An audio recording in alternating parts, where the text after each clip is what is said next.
नमस्कार। बर्फ का तूफान महान रशियन रचनाकार अलेक्जेंडर पुश्किन की लिखी एक प्रसिद्ध कहानी है। यह कहानी प्रेम, संयोग और भाग्य की भूमिका को केंद्र में रखती है। कहानी की पृष्ठभूमि रूसी ग्रामीण जीवन और कड़ाके की सर्दियों से जुड़ी है, जहां अचानक आया तूफान पूरे घटनाक्रम को अप्रत्याशित मोड़ दे देता है। पुश्किन ने इस कहानी में यह दिखाया है कि मनुष्य की योजनाएं अक्सर प्रकृति और भाग्य के आगे असफल हो जाती है, लेकिन वही भाग्य कभी-कभी जीवन को सुखद दिशा भी दे जाता है। तो आइए शुरू करते हैं इस कहानी को। सन 1811 में श्रीमान गैब्रियल अपनी नेनाब दूबा जमींदारी में रहते थे। वह जिले में अतिथि सेवा और चरित्र की मधुरता के लिए प्रसिद्ध थे। मोहल्ले के लोग खाने पीने के लिए और उनकी पत्नी प्रेस्कोविया के साथ ताश खेलने के लिए अक्सर उनके घर आते थे, और कोई उनकी कन्या मारिया को देखने के लिए आता था। युवती की उम्र 17 साल की थी। वह लंबी और पीले रंग की थी। वही अपने पिता की सारी जमींदारी की वारिस थी, इसलिए अनेक लोग अपने लिए या अपने पुत्रों के लिए उसे चाहते थे। मारिया फ्रांसीसी उपन्यासों के आदर्श में पली हुई थी। उसका प्रेमी सेना विभाग का एक नीचा ओहदेदार था। वह इस समय छुट्टी लेकर घर आया था। युवक भी मारिया से प्रेम करने लगा था, लेकिन प्रेमिका के माँ बाप ने दोनों में यह मोह देखकर युवक को अपने मन में जगह देने से इनकार कर दिया। उनके घर आने पर वे युवक का बिल्कुल भी आदर नहीं करते। दोनों एक दूसरे को पत्र लिखते और प्रतिदिन चीड़ के जंगल में या सड़क किनारे पुराने गिरजे के पास एक दूसरे से मिलते। उन्होंने आजीवन एक दूसरे से प्रेम करने की शपथ ली। अनेक पत्र व्यवहार और बातचीत के बाद वे इस निश्चय पर पहुंचे, अगर हम लोग एक दूसरे से अलग ना रह सके, अगर कठोर हृदय माँ बाप हम लोगों के सुख का पथ बंद कर दे, तो क्या हम लोग उनसे कोई मतलब न रखकर अलग नहीं रह सकते। युवक के दिमाग में ही यह बात प्रथम बार आई। युवक के ही दिमाग में यह बात सब प्रथम बार आई। फिर मारिया की औपन्यासिक कल्पना में भी यह बात सुंदर लगी थी। जब मुलाकात ना होती, तब उन दोनों में पत्र व्यवहार और भी तेजी से बढ़ने लगता। युवक व्लादिमीर अपनी हर एक चिट्ठी में मारिया से अनुनय करता कि वे गुप्त भाव से विवाह कर ले, कुछ समय तक छिपे रहकर फिर माँ बाप के चरणों पर अपने को गिरा देंगे, हमारा प्रेम देकर अंत में वे कहेंगे, बच्चों आओ हमारे गले लग जाओ। उसने मारिया पर बहुत दबाव डाला, लेकिन अंत में वह व्लादिमीर की बातचीत से राजी हो गई। मारिया ने निश्चय किया कि भागने के निश्चित दिन सिर दर्द का बहाना करके रात को भोजन नहीं करेगी और अपने कमरे में चली जाएगी। फिर मारिया और उसकी नौकरानी पीछे की सीढ़ी से बाहर की फुलवारी में आएंगी। फुलवारी से कुछ दूर पर स्लेज तैयार रहेगी। उस बग्गी पर नेनाब दोबा से 5 मील दूर जद्रिनो गांव में जाएगी। वहां से सीधे गिरजाघर पहुंचेगी। उसका प्रेमी व्लादिमीर उसके लिए वहीं प्रतीक्षा करेगा। उस रात मारिया को नींद नहीं आई। वह आवश्यक चीजें मानने लगी। इसके सिवा उसने अपनी एक सहेली को एक लंबा पत्र लिखा और एक पत्र अपने माँ बाप को लिखा। इस पत्र में बहुत ही हृदय स्पर्श करने वाली भाषा में उनसे विदा ली। वह जो यह काम कर रही है, उसका एकमात्र कारण है प्रेम की अजय शक्ति। और उसने यह लिखकर पत्र समाप्त किया कि अगर कभी उनके चरणों पर पड़ने की इजाजत मिल जाए, तो वह क्षण उसके जीवन का सबसे बड़ा सुख का क्षण होगा। इसके बाद वह पलंग पर लेट गई और उसके झपकी आ गई। बीच बीच में बुरा स्वप्न देखकर वह जाग जाती। पहले लगा कि स्लेज बग्गी में बैठते ही उसके माँ बाप ने उसे रोका और बग्गी को खींचकर एक अंधेरे गड्ढे में फेंक दिया, जिसमें वह लड़खड़ाकर गिर पड़ी। जाने कैसे कैसे अवसाद से उसका हृदय पीड़ित हो गया। फिर वह व्लादिमीर को देख पाई। व्लादिमीर घास पर पड़ा था। उसका चेहरा पीला और सभी अंगों से खून निकल रहा था। अपनी अंतिम सांस के साथ वह मानो शीघ्र विवाह करने के लिए उससे प्रार्थना कर रहा था। और भी कितने ही भयानक स्वप्न एक के बाद एक उसके सामने आने लगे। अंत में जब वह जाग उठी, तब उसका चेहरा और भी पीला पड़ गया। उसका सिर बहुत दर्द कर रहा था। माँ बाप दोनों ने ही मारिया की यह अवस्था देखी। वे चिंतित होकर बार बार पूछने लगे कि तुम ऐसे क्यों दिख रही हो, क्या तुम अस्वस्थ हो। उनके इस स्नेह भरे प्रश्न से मारिया का हृदय फटा जा रहा था। मारिया उन लोगों को ढाढ़स देने लगी, चेहरे पर खुशी लाने की चेष्टा करने लगी, पर कर नहीं सकी। क्रमशः संध्या हो आई। माँ बाप के घर में रहने का ये अंतिम दिन सोचकर उसका चित्त व्यथित होने लगा। उसने मन ही मन सबसे विदा ली, आसपास की सारी चीजों से विदा ली। रात्रि के भोजन का इंतजाम हुआ, तब कांपते स्वर से उसने कहा कि आज उसे भूख नहीं है। फिर गुड नाइट कहकर दोनों से विदा ली। उन्होंने उसे चूमा और बहुत आशीर्वाद दिया। अपने कमरे में जाकर मारिया आराम कुर्सी पर गिर पड़ी। उसकी आंखों से आंसू झरने लगे। नौकरानी ने उसे शांत होने और हृदय में साहस लाने के लिए कहा। सब तैयार था। आधे घंटे में ही मारिया अपने माँ बाप का मकान, अपना कमरा, अपना शांतिमय जीवन, सब कुछ सदा के लिए छोड़कर चली जाएगी। बाहर बर्फ गिर रही थी, बादल गरज रहे थे, खिड़कियां हिल रही थी, उनसे खट खट का शब्द हो रहा था।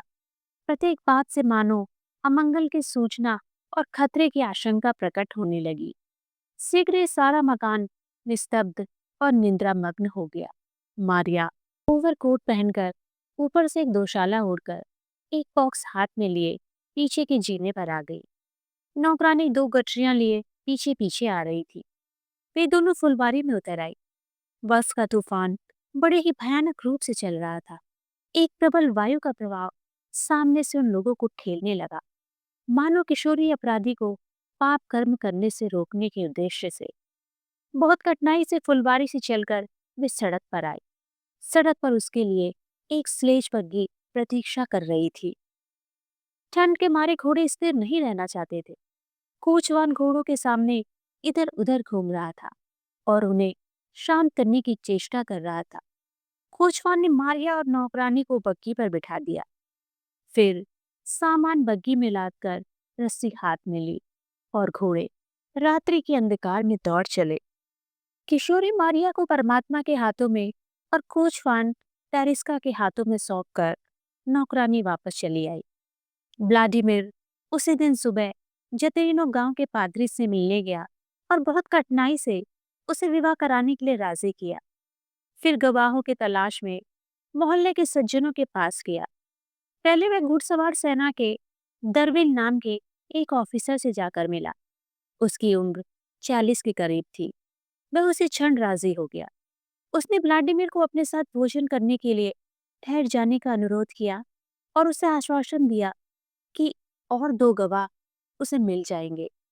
भोजन के बाद कानूनगो स्मिथ और मजिस्ट्रेट का किशोर पुत्र, जिसकी उम्र 16 साल की थी, आए। उन्होंने केवल व्लादिमीर का प्रस्ताव ही स्वीकार नहीं किया, उन्होंने यह शपथ दिखाई कि उसके लिए वे अपना जीवन तक दे देंगे। व्लादिमीर ने आनंद से उन लोगों का आलिंगन किया और सब कुछ तैयार है या नहीं, यह देखने के लिए वह बग्घी पर सवार होकर चल दिया। बहुत पहले संध्या बीत चुकी थी।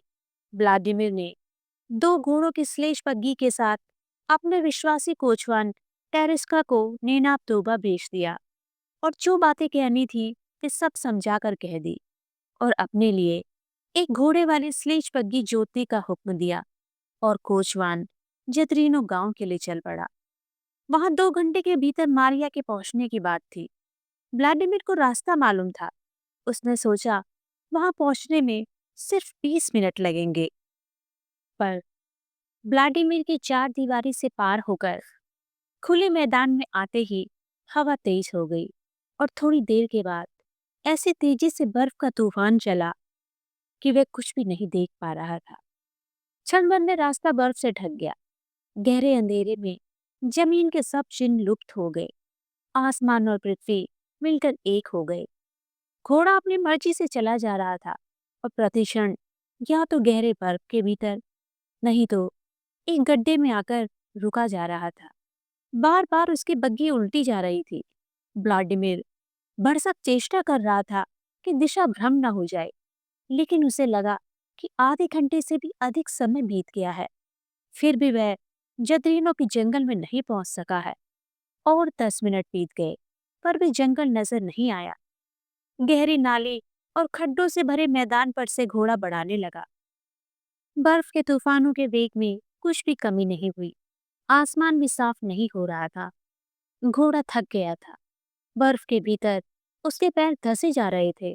फिर भी उसके बदन से पसीना टपक रहा था। अंत में व्लादिमीर ने देखा कि वह गलत दिशा को जा रहा है। उसने घोड़ा रोक लिया। मन ही मन वह सोचने लगा कि अब क्या करेगा। अंत में उसे लगा कि दाहिनी ओर जाना चाहिए। वह दाहिनी ओर जाने लगा। घोड़ा और नहीं चल पा रहा था। वह 1 घंटे तक चला। जद्रिनो और अधिक दूर नहीं होगा। वह घोड़ा बढ़ाता गया, लेकिन किसी तरह भी मैदान पार नहीं कर पा रहा था। अभी भी उस तरह नालियां और खड्डे उसको मिल ही रहे थे। प्रतिक्षण बग्घी उल्टी जा रही थी और प्रतिक्षण व्लादिमीर को उसे खींचकर सीधा करना पड़ रहा था। समय बीतता चला जा रहा था। व्लादिमीर बहुत चिंतित हो उठा। अंत में बहुत दूर पर एक काली लकीर दिखाई दी। व्लादिमीर उस ओर बढ़कर जब उसके निकट आया तो देखा वह एक जंगल है। उसने मन ही मन कहा और ईश्वर को धन्यवाद दिया कि मैं अब अपनी मंजिल पर आ गया हूँ। व्लादिमीर जंगल के किनारे किनारे बग्घी बढ़ाने लगा। सोचा कि परिचित सड़क आग पड़ेगी। जद्दीनो गांव बिल्कुल इस जंगल के पीछे है। शीघ्र ही वह सड़क मिल गई। उसने उस रास्ते से जाते हुए जंगल के अंधकार में प्रवेश किया। यहाँ हवा की तेजी नहीं थी। सड़क चौरस थी। घोड़े को तसल्ली हुई। व्लादिमीर की घबराहट भी कुछ कम हुई। व्लादिमीर घोड़ा बढ़ाता ही जा रहा था। फिर भी जतरीनो उसे नहीं दिखाई दिया। जंगल भी खत्म नहीं हो रहा था। फिर उसके मन में एक भयानक डर और घबराहट छा गई। यह क्या? यह तो उसका अपरिचित जंगल है। वह निराश हो गया। उसने घोड़े को कोड़ा मारा। बेचारे घोड़े ने फिर धीमी चाल से चलना शुरू किया, पर घोड़ा शीघ्र ही थक गया और बेचारे व्लादिमीर के भरसक कोशिश करने पर भी घोड़ा बहुत धीरे धीरे चलने लगा। क्रमशः जंगल पतला होने लगा। व्लादिमीर जंगल से निकल पड़ा। फिर भी जतरीनो गांव नहीं दिखा। उस समय आधी रात थी। उसकी आंखों से आंसू टपकने लगे। वह निरुत्साह भाव से घोड़ा बढ़ाने लगा। इस समय तूफान कुछ कम हो गया था। बादल इधर उधर बिखरे थे। उसके सामने सफेद तरंगित कालीन से ढका दूर तक फैला हुआ मैदान था। रात्रि कुछ साफ हो गई थी। कुछ दूर पर एक छोटा सा गांव दिखाई पड़ा। 4-5 कुटियों से बना वह गांव था। पहली कुटी आते ही व्लादिमीर बग्गी पर से कूद पड़ा। खिड़की के निकट दौड़कर जाकर उसने खिड़की खटखटाई। कुछ क्षण के बाद खिड़की जरा सा खुली और एक बूढ़े की लाल दाढ़ी दिखाई दी। क्या चाहते हो? यहाँ से जदरीनो कितनी दूर है? जदरीनो? हाँ हाँ, जदरीनो। क्या यहाँ से बहुत दूर है? ज्यादा दूर तो नहीं, यहाँ से सिर्फ 10 मील है।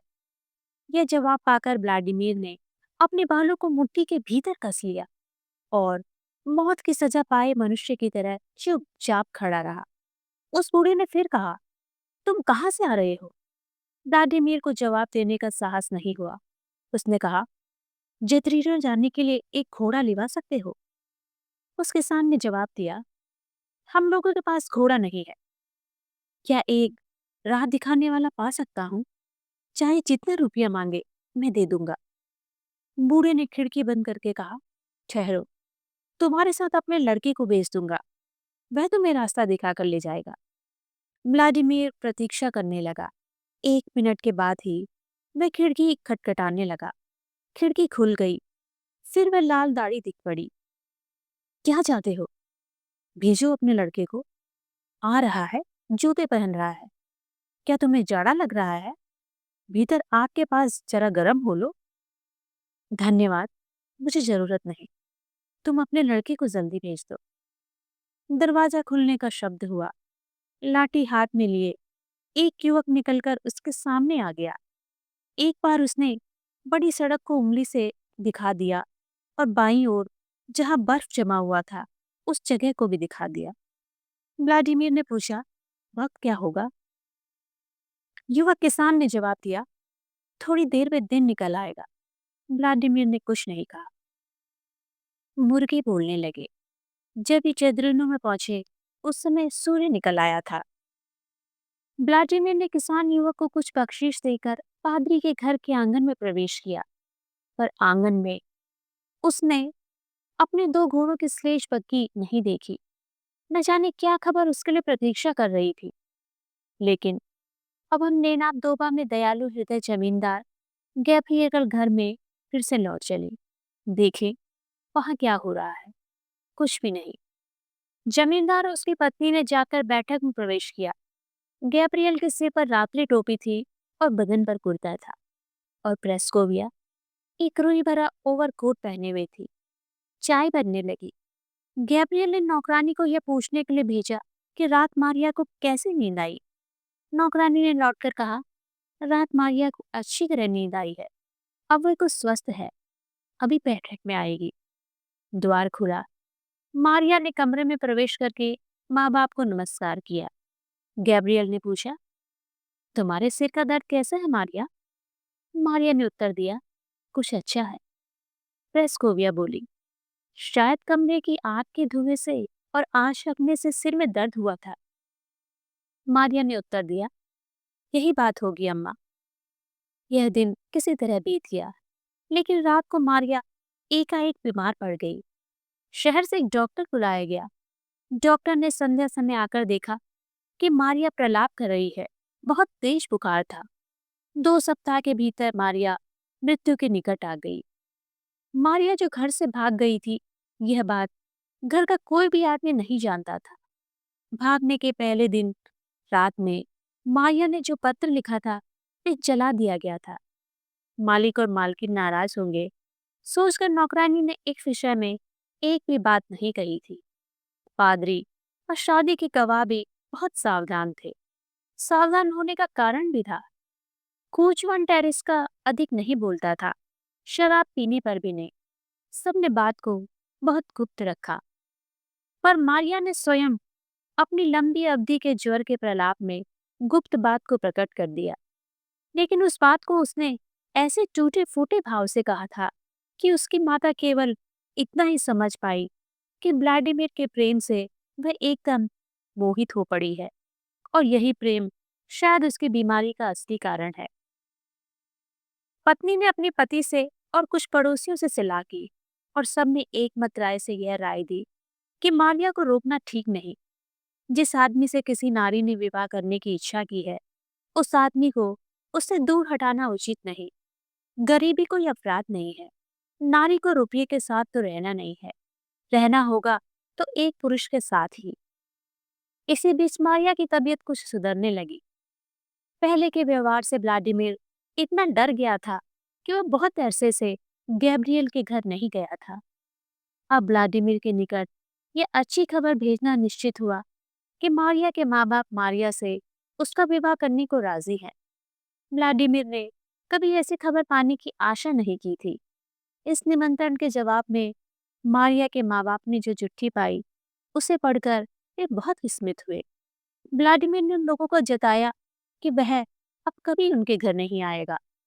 उसकी तरह अब आगे व्यक्ति को वे सदा के लिए भूल जाए। अब मृत्यु ही उसकी एकमात्र आशा और कामना है। इसके कुछ दिनों बाद उन लोगों ने सुना कि व्लादिमीर उस जगह से चला गया है और सेना में सम्मिलित हो गया है। बहुत दिनों के बाद उन लोगों ने मारिया से यह बात करने का साहस किया, क्योंकि मारिया अब कुछ पहले से ठीक हो गई थी। मारिया ने कभी भी व्लादिमीर का उल्लेख नहीं किया। खैर, कई महीने के बाद बरोदेनी के युद्ध में जो लोग सख्त घायल हुए थे और बहुत प्रशंसित हुए थे, उनकी सूची में व्लादिमीर का नाम देखकर मारिया बेहोश हो गई। सबको डर हुआ कि कहीं फिर बुखार ना आ जाए, पर ईश्वर की कृपा से बेहोशी से और कोई ज्यादा बुरा फल नहीं हुआ। मारिया और एक दुख में डूब गई। उसके पिता की मृत्यु हो गई। वे मारिया को अपनी सारी संपत्ति का वारिस कर गए थे। मारिया ने निश्चय किया कि शोक में डूबी हुई अपनी माता को छोड़कर वह अब कहीं नहीं जाएगी। इस धनवान सुंदर युवती को विवाह करने के इच्छुक लोग अक्सर आकर घेरे रहते, लेकिन मारिया उनको रत्ती भर भी आशा नहीं देती। एक जीवन साथी चुन लेने के लिए कभी कभी उसकी माँ जोर देती, किंतु मारिया केवल सिर हिलाती और बहुत उदास रहती। व्लादिमीर अब जीवित नहीं है। नेपोलियन के रूस आक्रमण करने के पहले ही व्लादिमीर इस संसार को छोड़कर चला गया था। मारिया ने अब उसकी पवित्र स्मृति को अपने हृदय मंदिर में स्थापित कर लिया है। व्लादिमीर ने जो किताबें पढ़ी थी, जो चित्र बनाए थे, जो गाने गाए थे, जो छोटी छोटी कविताएं लिखी थी, वे सब के सब, उनका एक एक शब्द जो उसकी बातें याद दिलाता था, वे सब अमूल्य रत्न की भांति उसने संचित कर ली थी। मोहल्ले के लोग ये सब बातें सुनकर उसके ऐसे प्रेम से विस्मित होते थे और वे कौतूहल के साथ व्लादिमीर के वापस आने की प्रतीक्षा करने लगे। इसी बीच युद्ध खत्म हो गया। विजयी सेना प्रदेश से लौट रही थी। लोग उन्हें देखने के लिए भागे जा रहे थे। पलटन का बाजा युद्ध का जय संगीत बजा रहा था। जो कम उम्र के किशोर युद्ध में गए थे, वे मोटे ताजे होकर सम्मानित होकर लौट आए। सैनिक बहुत आनंद से आपस में बातचीत कर रहे थे। मारिया उदासीनता में भी विवाह के इच्छुक युवकों के द्वारा घिरी रहती, लेकिन जब सेना में एक बड़ी खिताब से सम्मानित पीले रंग का सुंदर 1000 सेना दल का घायल युवक कप्तान राम बुर्मिन उसके भवन में आ पहुंचा, तब और सब लोगों को पीछे हटना पड़ा। बुरमिन की उम्र करीब 26 साल की थी। वह छुट्टी लेकर अपनी जमींदारी में आया था। यह जमींदारी मारिया के गांव के घर के पास ही थी। मारिया उसका जितना आदर और अभ्यर्थना करने लगी थी, वैसा आदर और अभ्यर्थना उसने और किसी को नहीं दी। बुरमिन के सामने उसकी स्वाभाविक उदासी और दुखित भाव गायब हो जाता। वास्तव में उस युवक को देखकर सबको अच्छा लगता। उसके व्यवहार में बनावटी भाव नहीं था। वह कुछ परिहास प्रिय था, पर सोच विचार कर परिहास नहीं करता था। माया के प्रति उसका व्यवहार सीधा साधा और सहज ढंग का था। उसे वह शांत और नम्र स्वभाव का लगता, लेकिन लोग कहते कि किसी समय वह बहुत लंपट, क्रोधी और उद्दंड था। पर मारिया के विचार में उसे इससे कुछ नुकसान नहीं हुआ। मारिया ने उसकी ये सब बातें चित्त के स्वाभाविक आवेग और निडरता का परिणाम कहकर आनंद के साथ क्षमा कर दी। इस युवक सैनिक की नीरवता ने उसके कौतूहल और कल्पना को उत्तेजित किया था। वह मन ही मन स्वीकार किए बिना नहीं रह सकी कि वह सैनिक उसे अच्छा लगता है, और उस बुद्धिमान और अनुभवी सैनिक ने भी समझा कि वह मारिया को अच्छा लगा है। लेकिन वह ये नहीं समझ पाया कि वह इतने दिनों तक क्यों उससे कुछ कह नहीं सका, और वह युवती भी क्यों प्रेम प्रकट नहीं कर रही। उसे लगा क्या मारिया का अपना कोई गुप्त रहस्य है। अंत में बुरमीन ऐसे गहरी चिंता में डूब गया। उसकी काली उज्जवल आंखें ऐसे प्यासे भाव से मारिया के चेहरे पर लगी रहती कि अंतिम परिणाम में और अधिक देर नहीं है। पड़ोसी आपस में कहने लगे कि अब मारिया की शादी हो जाएगी। इतने समय के बाद लड़की को योग्य वर मिला है। यह जानकर प्रेस्कोविया को भी बहुत खुशी हुई। मारिया की माता एक दिन बैठक में बैठी थी कि बुरमीन ने कमरे में प्रवेश करके मारिया की बात पूछी। उसने उत्तर दिया, वह फुलवारी में है, उसके पास जाओ, मैं यही तुम्हारी प्रतीक्षा करूंगी। बुरमीन ने जाकर देखा कि तालाब के पास एक कुंज के भीतर मारिया बैठी है। उसके हाथ में पुस्तक है। वह एक सादी पोशाक पहने हुए है। प्रथम पूछताछ के बाद मारिया ने इच्छा करके ही बातें बंद कर दी। इस कारण दोनों का संकोच और भी बढ़ गया। अब एकाएक साफ साफ कुछ न कह डालने पर इससे छुटकारा मिलने का और कोई उपाय नहीं था। बात इस तरह शुरू हुई। इस पूरे संकोच की परिस्थिति बदलने के ख्याल से बुरमीन ने साफ साफ कहा कि वह मारिया के निकट अपना हृदय खोलने का अवसर बहुत दिनों से ढूंढ रहा था। अब अगर ध्यान से सुनाई हो तो वह अपने हृदय की सब बातें कहे। मारिया ने पुस्तक बंद करके ध्यान से सुनने के छल से आंखें नीचे कर ली। गुरमीन ने कहा, मैं तुमसे प्रेम करता हूँ, हृदय से प्रेम करता हूँ। मेरा व्यवहार तुम्हारी बातें सुनने के लिए बेचैन रहता है। अब मैं अपनी नियति को नहीं रोक सकूंगा। वह समय बीत गया है। तुम्हारी स्मृति, तुम्हारा अतुलनीय सौंदर्य आज से मृत्यु तक मेरे जीवन का दुख और सांत्वना होगी। अब एक कठोर गुप्त बात प्रकट करूंगा। वह हम लोगों के मिलने में भयानक बाधा हो सकती है। मारिया ने बात काटकर कहा, बाधा तो हमेशा रही है। मैं कभी भी तुम्हारी पत्नी नहीं हो सकती थी। बुरमिन ने झट उत्तर दिया, मैं जानता हूँ कि तुम किसी से प्रेम करती थी, लेकिन मृत्यु और 3 साल के शोक ने तुम्हारे हृदय में कोई ना कोई परिवर्तन किया ही होगा। मेरी अंतिम सांत्वना से मुझे वंचित करने की चेष्टा न करो। तुम मुझे सुखी कर सकती, मगर यह बात न बोलो। परमात्मा के लिए मुझे बड़ा कष्ट होगा। मैं जानता हूँ, मैं मन ही मन अच्छी तरह अनुभव कर रहा हूँ कि तुम मेरी हो सकती थी, लेकिन मैं बहुत ही अभागा हूँ। मेरी शादी पहले ही हो चुकी है। मारिया ने चकित होकर उसकी ओर देखा। बुरमिन बोला, मैं विवाहित हूँ। 3 साल से अधिक हुआ मेरी शादी हो गई है, पर मैं नहीं जानता कि मेरी पत्नी कौन है और कहाँ है, और कभी मिलूंगा या नहीं। मारिया कह उठी, यह तुम क्या कह रही हो? ये कैसी अद्भुत बात है।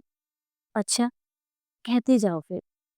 बुरमिन कहने लगा, आज से 3 साल पहले मैं शीघ्रता से विलना जा रहा था। वहां हमारी सेना ठहरी थी। एक दिन संध्या समय देर से घोड़ों के स्टेशन पर पहुंचकर मैंने अपनी बग्घी में शीघ्र नए घोड़े जोत देने का हुक्म दिया। उसी समय एकाएक बड़ी जोर का बर्फ का तूफान उठा।